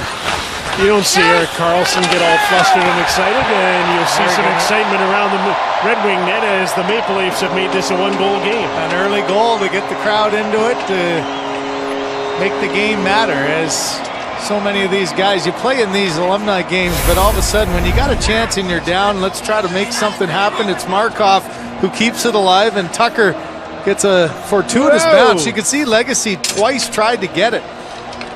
Through the stick and feet of Lidstrom, off the stick of Murphy and Larionov at the same time, and then riding right up and just over the line. Wow. So, third period, one-goal game. Leafs are really into it now. Oh yeah, it's Borje Salming come over to lead the way for the Swedish defenseman, but even think back to the other early Swedish defensemen, Stefan Persson, Thomas Jansson, and on it goes, and now there's a slew of them. They all play the game very similar style. The only guy who was different was Ulf Samuelsson. And even Nicholas Kronwall we'll see tomorrow as well. You know, similar style, but maybe a little bit like Ulf Samuelsson.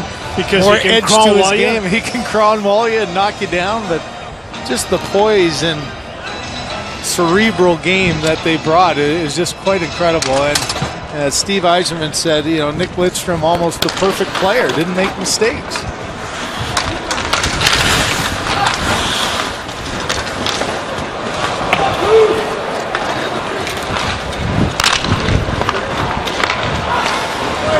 Steve Thomas in on Chris Chelios. You heard Mickey Redmond talk about it in the intermission. The Red Wings defense is pretty stout, and it is in this game. You got pretty good defense there. Nick Lidstrom was on the ice, and Darcy Tucker got by him, gets the goal. Yeah, hey, what did you, is that labeled top shelf right from the time you got it in your stick, right?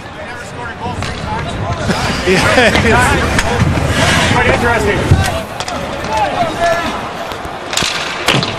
We're in the comeback trail, boys. Here we come. You thought you had that one once, twice, three times, didn't you? It was bouncing up. It was interesting, so I put it in for good measure at the end. I told Rob to get out of my way. I'm going for one. How are you enjoying the day? Great. It's unbelievable. You know what? To play for the Toronto Maple Leafs for 8 years and to be part of this group.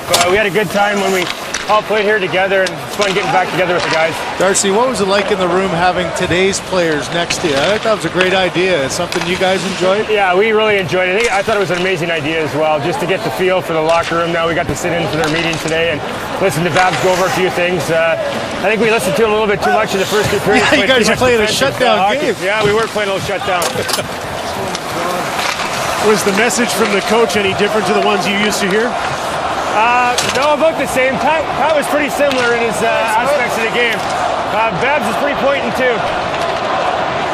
You can see the crowd's getting into it now. You get the blood.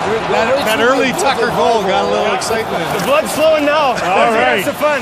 All right, Darcy, get after it. Thanks. That seemed to be the way it is in these alumni games. You get to the third period in a one-goal game, and all of a sudden everybody starts playing. Well, no different than an NHL game, the momentum off of one early goal, and now they see the Red Wing bench, see if they can wrestle a little bit of that momentum back.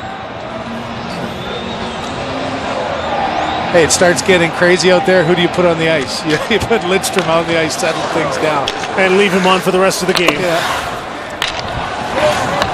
And the Leafs go with their tried and tested line of Sittler, McDonald, and Williams.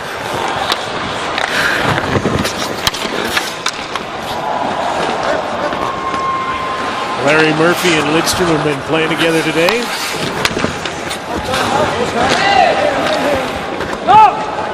Good shooting, Mick.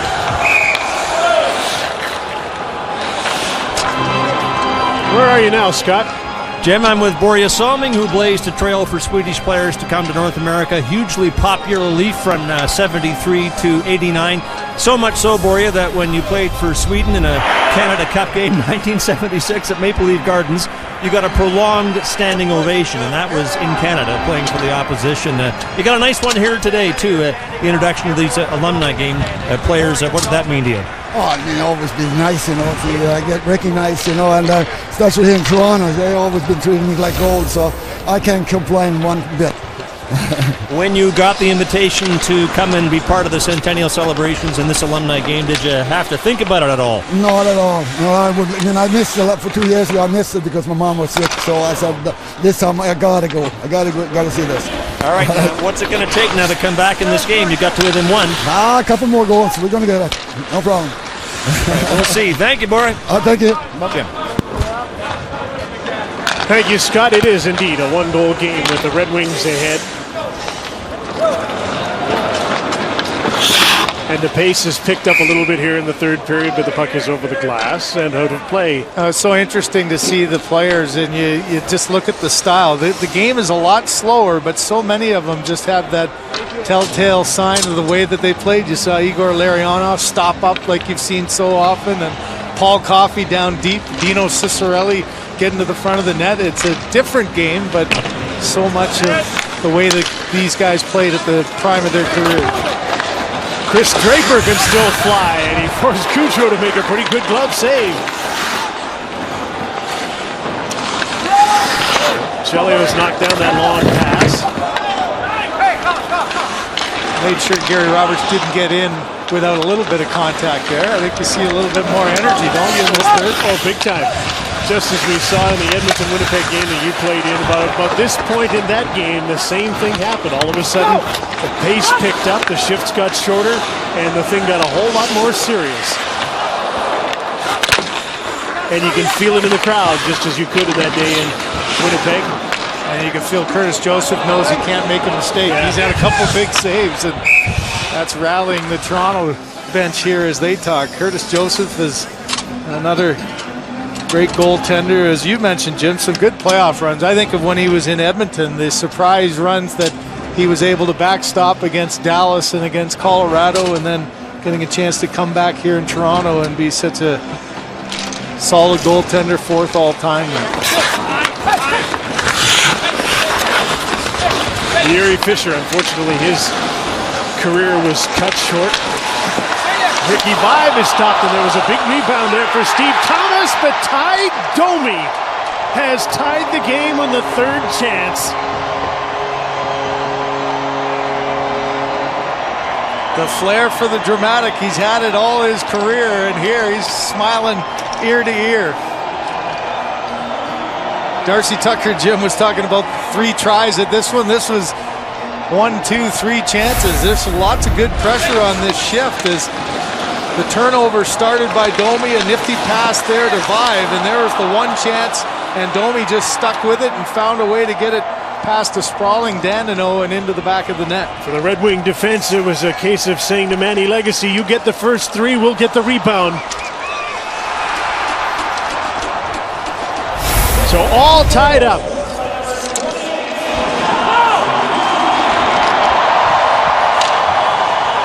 Domi poaching around center ice, almost got a breakaway there. He couldn't get him the puck.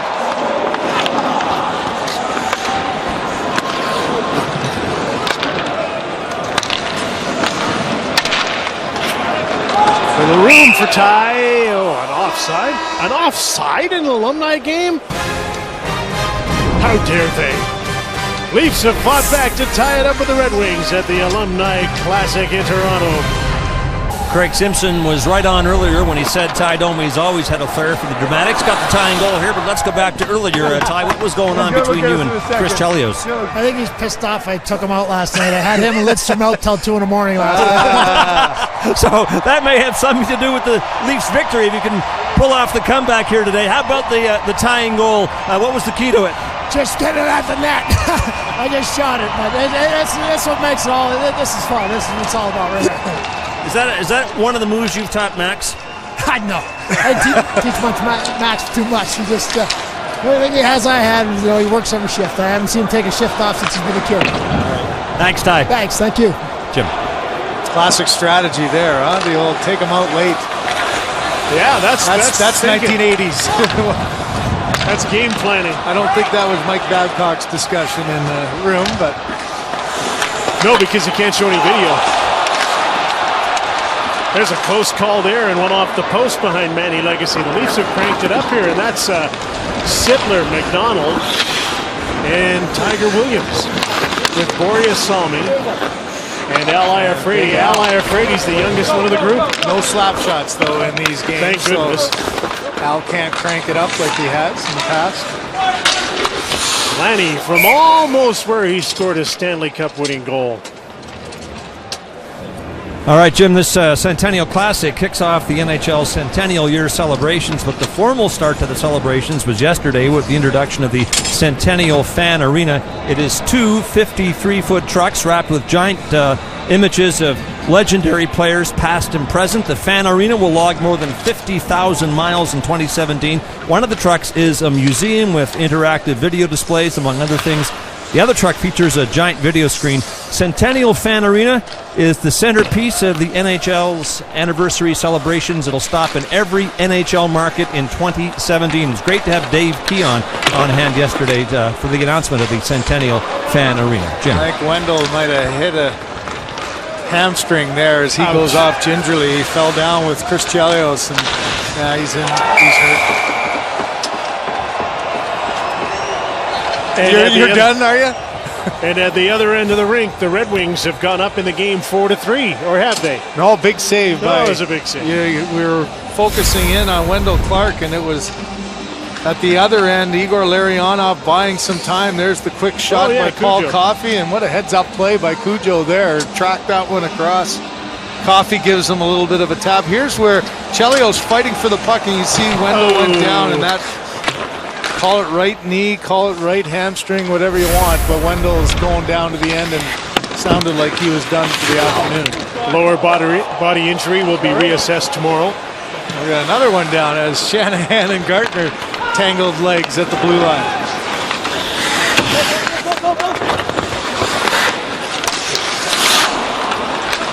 Paul Coffey, there's a classic Paul Coffey turn and snap the puck up the ice. Brendan Shanahan just didn't quite take the pass the way he might have. 15 years ago, Shanahan would have had that one, I think.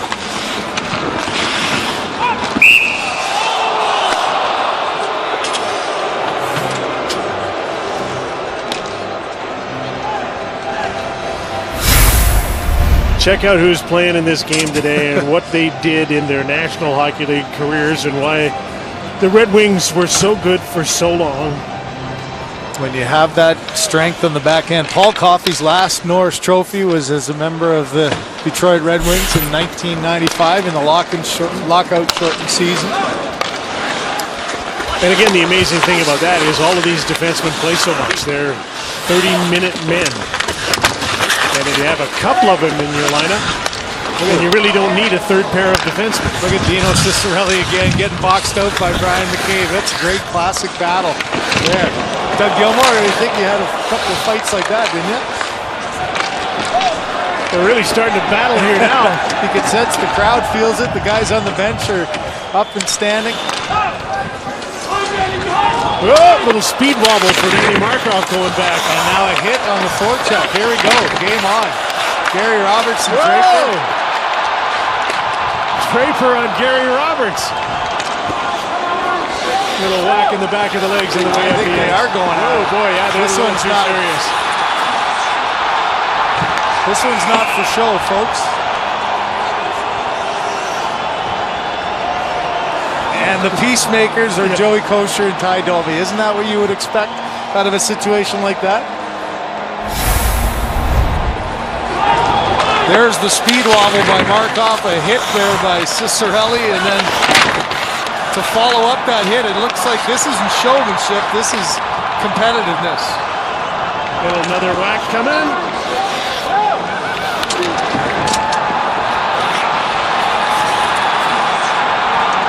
It gets the crowd out of their feet, doesn't it? And the fans are loving it that they're playing hard here with 5 minutes and 50 seconds to go. And Domi and Kosar are on the ice. And, well, back in the old days, they probably would have had a scrap right about how to settle the issue that was started by two others.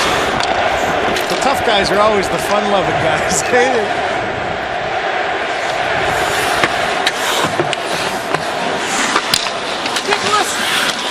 Domi and Kosar fought a few times. Domi and Probert fought 9 times. That was like Alley and Fraser. Here's Kosar in with a chance to the front of the net. Oh, what a save Joe by made Joseph. that one. Just kept that right pad down long enough to get a piece of it.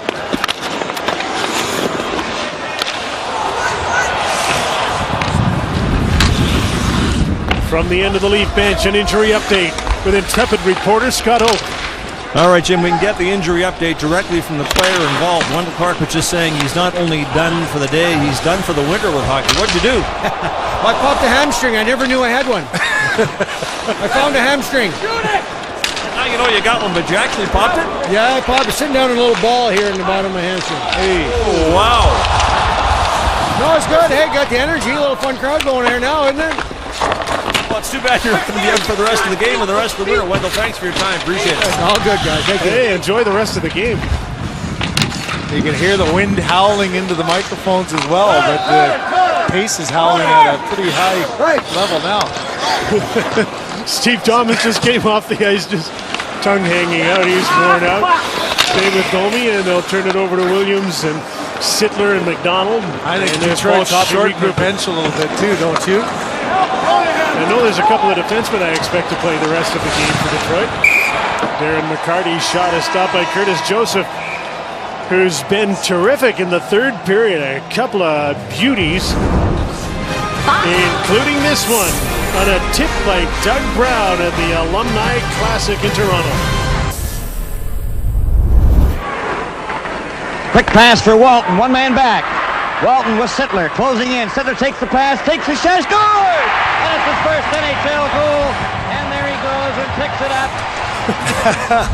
He didn't wait long, did he? He had to go and pick up the puck himself. Darryl Sittler, November 28th in 1970, and he was saying before the game that I was asking him about that video. He said, well, nobody else is going to go get it. So He was right there. It was sitting, didn't want to leave it too long. He also said the goaltender was Jack Smokey McLeod, and it was the first goal that he'd given up in the NHL because the game was 8-1, and he'd just come into the game. You can hear the wind whistling here, and you can see that this is a tight game, 3-3 in its late stages, and Darryl Sittler's on the ice. You're seeing a lot of coffee and Chelios, and then followed up by Murphy and Lidstrom from the Detroit side. Whoa.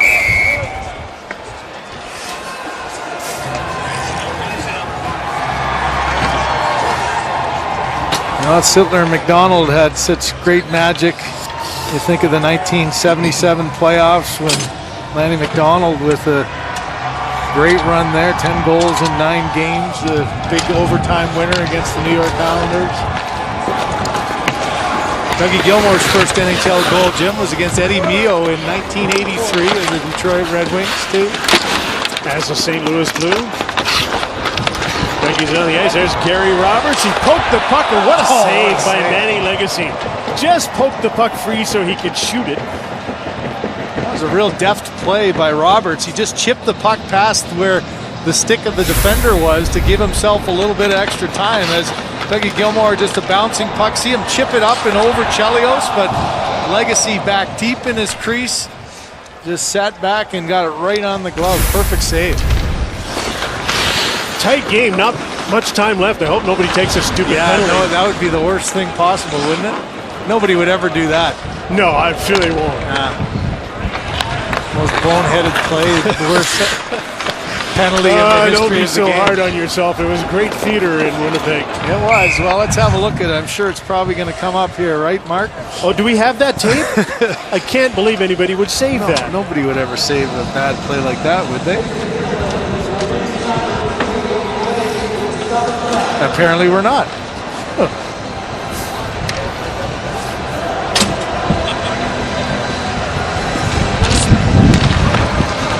Tucker, Roberts, and Mike Gardner. Roberts and Draper back on the ice together. Standing away. Was Cujo was going to check it. He was going to gone, go with wasn't him. he? Good box out by Gardner there. Roberts and Draper again. What a different pace. The pace is unreal compared to that first period. All the speedsters, the younger guys are out now.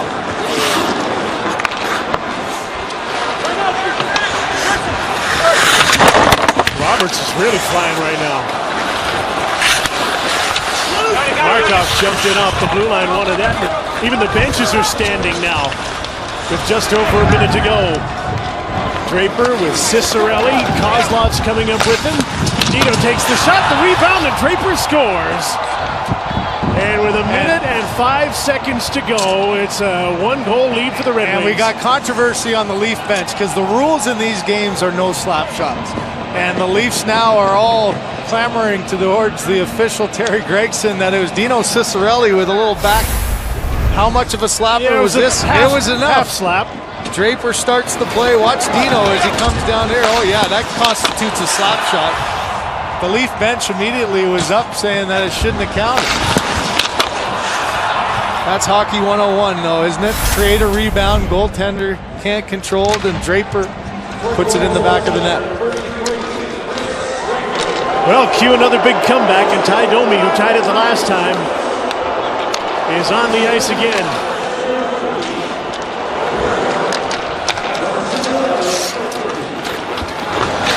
So in a rivalry that's featured 657 games and only one win between the two, you would expect a tight game today. You expect a couple of heated moments. Yeah, the heated Red moments Wings and the Leafs. It was Draper. You be the judge. Oh, that's a slap It's a full shot slap. for sure. And I think the Leafs definitely had an argument there. You could see Joseph tried even in vain to get that stick off and knock the rebound away, but Draper able to find the back of the net. Coffey will just buy some time now, right? Clock is the king.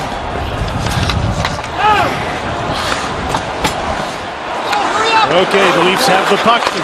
Somebody said hurry up, and they need to. Well, if you're going to take a slap shot too, me too. It's game on now.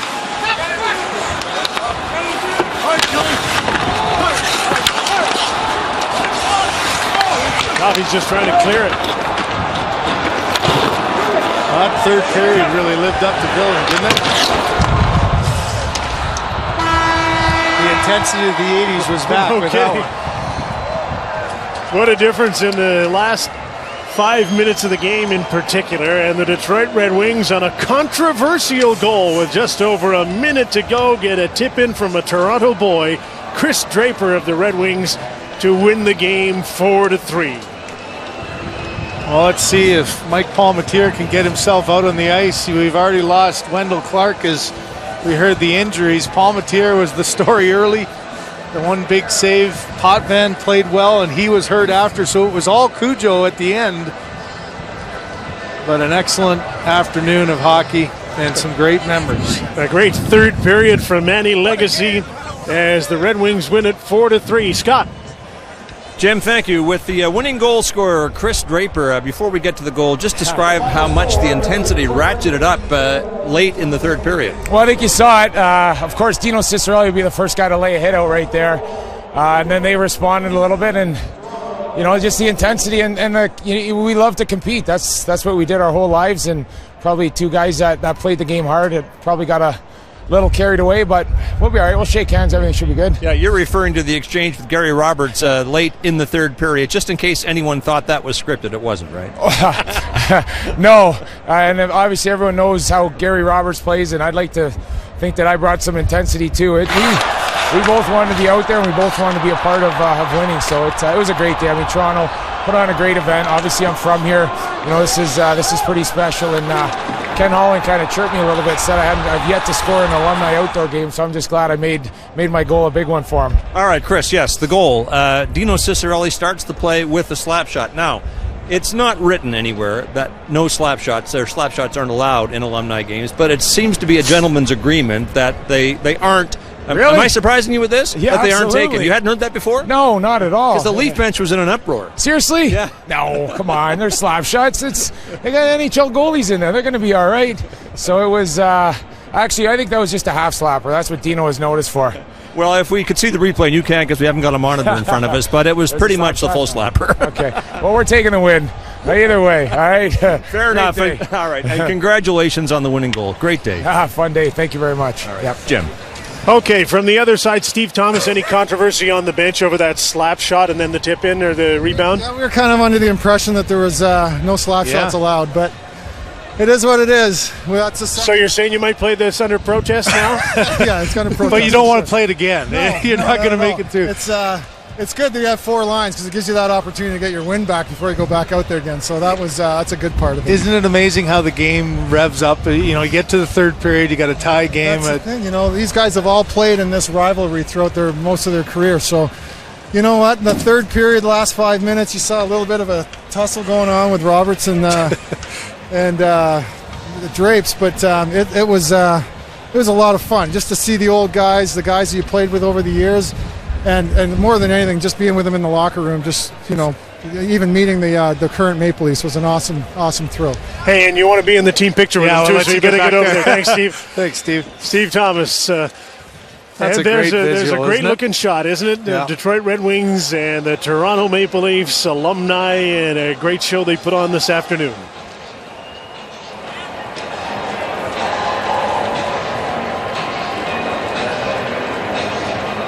Steve said it best. Look at even a couple of little welts on the eye. Shanahan got a high stick. Dougie Gilmour, that fire that you saw in his eyes as a player, it's a little more relaxed now. Wendell Clark hobbling off the ice here after a difficult injury. Paul Coffey with a little blood on his face, Jim. And Ty Domi was the guy who made it an interesting game with that big goal. And right in front of us on the ice, Scott Oak with Gary Roberts. All right, Jim, thanks very much. Gary, I said to Chris Draper, the intensity seemed to be ratcheted up in the third period. How would you describe it? Well, it usually is, right? Usually it's all fun and games, so you got a tie game in the third period.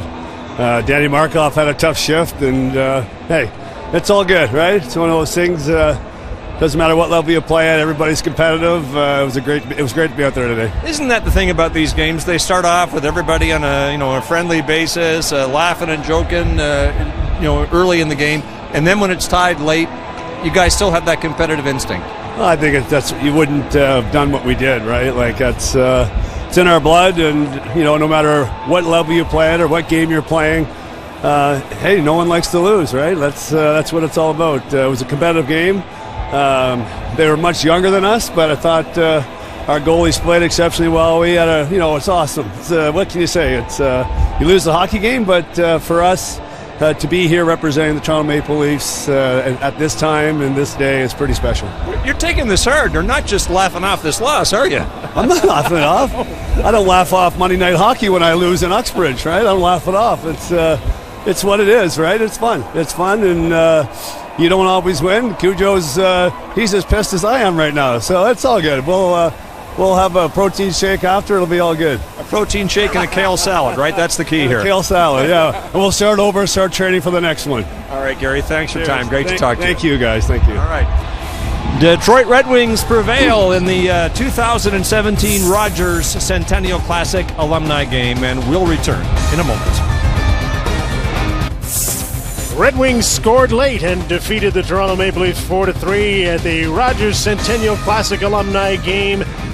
President of the Toronto Maple Leafs and resident Detroit Red Wings on the winning side today. It got as competitive as you expected, didn't it, in the third period? Well, they usually do. I mean, I've watched a few of these games, and if they're close at the end, we all know what's coming. We're all going to dig in a little harder. And what was it like being with your old teammates again for the last day and a half? It's been great. We actually had a reunion last week in Detroit for the 97 Stanley Cup team. So, and a lot of us still work in the game, so we get to see each other. And I mean, I think when you're in a good organization and you grow up with a love of the game and you've got good mentors and leaders in your organization, you want to stay in hockey. So, did you see that coming with a lot of the guys that you played with? Like, there's so many guys in your team that have stayed in organizations or working in the game, whether it's coaching, management, different organizations or different jobs? Well, I'll say this. When I was in Detroit, it was the most competitive group of individuals I had ever played with, and a hardened group of guys and a determined group of guys and hardworking guys. So, yeah, it doesn't surprise me that whatever it is, whether it's hockey or something else, that everybody stayed busy. Brendan, as much as you got to enjoy your old teammates, what did it mean for you from leading this Toronto team to have the old players in with your players right now in the room? It's huge for us. Yeah, it's really huge for us. And, Mike Babcock and Lou Lamorello, it's important for them, and our players loved it. I mean, we had, and our alumni loved it. Yeah, the alumni were talking about it too. For me, this is really important that this is like, the entire organization from top to bottom, past to present, and in the future that we're playing for a bigger, this is bigger than just any one individual. And I think it's great for these guys to meet the people that have played here and that our success now, what these guys can do for us going into the future means a lot to our alumni as well, not just their fans and not just to them. Are your current players where you thought they'd be as they take a 4-game winning streak into the big game tomorrow? Well, it's funny. I think we should add. we all sort of feel that there were some games early on that we could have won, and maybe some inexperience down the line. But they're working hard. Where we expected. I don't know that we go out every night, and with a guy like Mike Babcock and a competitive group of guys that we have, and they're all buying in, we're trying to win every night. So we don't really want to set out any sort of limitations on what we expect. We're going out to compete, and now the guys are getting confident. They've played really well against some really good teams, but this is a really hard league. You win 2 games, you drop in the standings, or you rise in the standings. You lose 2 games, you drop, and it's tough to get points. So it's a dogfight. Well, it was today too. You got what that's all about. You got a reminder that you played again today. That's right. I know. It feels good. Feels really good. Thanks, Brendan. It's been a fun day. We'll see you tomorrow. Okay, bye. There's the president of the Toronto Maple Leafs, Brendan Shanahan. What a good, fun old. Well, the final in the Rogers Centennial Classic alumni game, 4-3 Detroit on a late goal from Chris Draper. We're with one of the Hall of Famers from Detroit, Paul Coffey. Let's first get the injury update. You got some hockey makeup on your cheek there. Yeah, a little nick at the end of the game, fighting for the puck. I think Vive came in and gave me a little bit of high stick just to see if I was still alive, but it was a good spirited effort at the end there, and I think the fans enjoyed it. Did it follow the script as far as you're concerned, Paul? Games like this that you've been involved in, it's all fun for the first 2 periods, then the intensity level goes up significantly in the third if it's tied?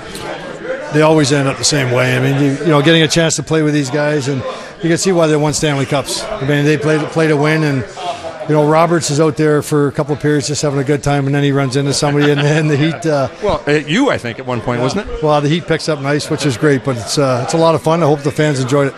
What did you make of the Gary Roberts-Chris Draper exchange? I would like to tell you it was planned, but I don't think it was. I think it was just... we know it wasn't. Yeah, just 2 competitive guys getting riled up and not taking anything for granted out there, and it was nice. I loved it. What's it like for you to get together with these guys that you had such great success with? Well, listen, I mean, there's a reason why these guys are champions in this room. I mean, you walk in, there are a lot of them I haven't seen in a lot of years, but with Lidstrom and Chelly and all these guys, it's great. And, that's the beauty of the sport. The sport just brings everybody down to ground level. Everybody gets along and everybody competes. When you look at an alumni game, you're always given, I think, to guessing who's the guy who's closest to being able to actually play the game. For you, who would that be in this game today? Well, Drapes can skate. Lidstrom looks like he doesn't waste too much energy out there like he did his whole career. But, Nicky's got a great stick, always in the right place, and I would think he could probably play for sure. Well, all right, Paul, thanks for your time. Appreciate it. You're very welcome. All right, the Leafs and Wings set to do battle in the Scotiabank Centennial Classic tomorrow. And earlier today, Mike Babcock gave his thoughts on what he expects.